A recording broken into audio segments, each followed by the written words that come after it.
শীতকাল এটা মুমিনের জন্য একটা নিয়ামতের মাস।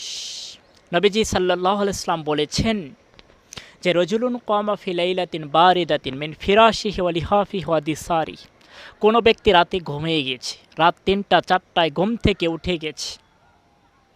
ঘুম থেকে উঠে যাওয়ার পরে ফাত্তাওয়াদ্দা, সুন্দর করে বান্দা ওযু বানাইছে, সুম্মা কামা ইলা সলাহ, এরপরে নামাজে দাঁড়িয়ে গেছে। আল্লাহ তাআলা এই বান্দার অবস্থা থেকে ফেরেশতাদেরকে বলেন, মা হামালা আবদি হাযা আলা মা সানাআ, যে হে আমার ফেরেশতারা, বান্দা এমনটা কেন করে? শীতে কনকনা শীত, বান্দা কেন উঠে যে ওযু করে আবার নামাজে দাঁড়িয়ে যায়?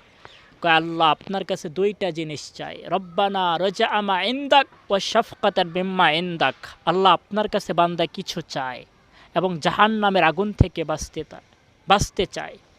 আল্লাহ কয়, ফেরেশতারা তোমরা সাক্ষী থাকো, ফা ইন্নী আতাইতুহু মা রাজা, বান্দা যা চেয়েছে সব আমি দিয়ে দিলাম। ওয়া আম্মানতুহু মিম্মা ইয়াখাফ, আর বান্দা যে ভয় করে জাহান্নামের, সে ভয় থেকে আমি তাকে মুক্তি দিয়ে দিলাম।